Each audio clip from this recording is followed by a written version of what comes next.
How's it going, everybody? This is Tim from sneakeraccessories.com.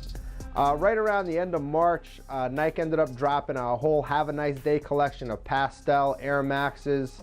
They were real hot. I ended up copping a pair of Air Max ones. I haven't opened the box yet, so I figured today I would open them with you guys. I'm excited to see them. I'm excited to put them on my feet. You can see I have a shirt to match. My boy Matt picked this up at the Trophy Room down in Florida. With that said, let's move in, take a closer look at these things and see how they are. All right, let's see what we got.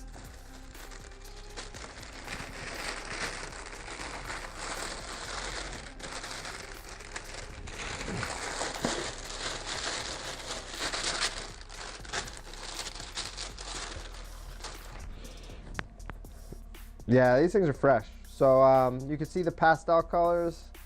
Wow, these are dope. So you got white midsole.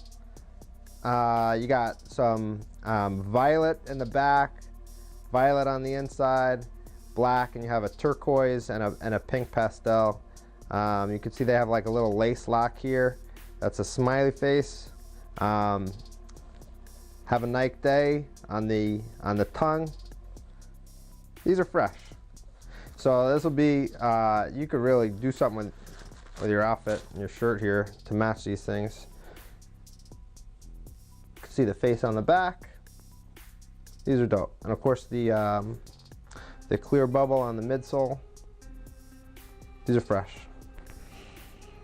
They smell good. All right, let's check out the other one.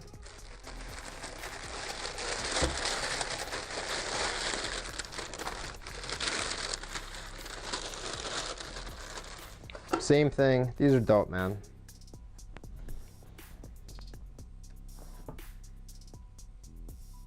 Black swoosh on the sides. You got smiley faces on the back. Nothing crazy on the insole, but these are real fresh. So they come with violet laces. There's no other laces in the box, right? Nope. It's come with violet laces. You know, you got 1,000 things you could do with these laces. You could put in a pair of black laces real quick, or even white laces to lighten them up. That's probably what I would do, is I'd probably try to match the midsole and put in some white laces just to lighten them up a little bit. But these things are fresh. So you know, I'm not gonna switch out the laces just because I kind of like the way that these violet laces look. But that's the story. So I think you could still cop these for retail. These aren't going much more than they retailed for. But I haven't seen too many people wearing the ones. I saw somebody wearing the 98s the other day, and they look dope. So that's the story with these shoes, guys. Thanks for watching today. I mentioned before, there's a lot you could do from a lace perspective with these. If you want new laces to throw in them, feel free to check us out at sneakeraccessories.com. Appreciate you guys watching today. Feel free to like and subscribe.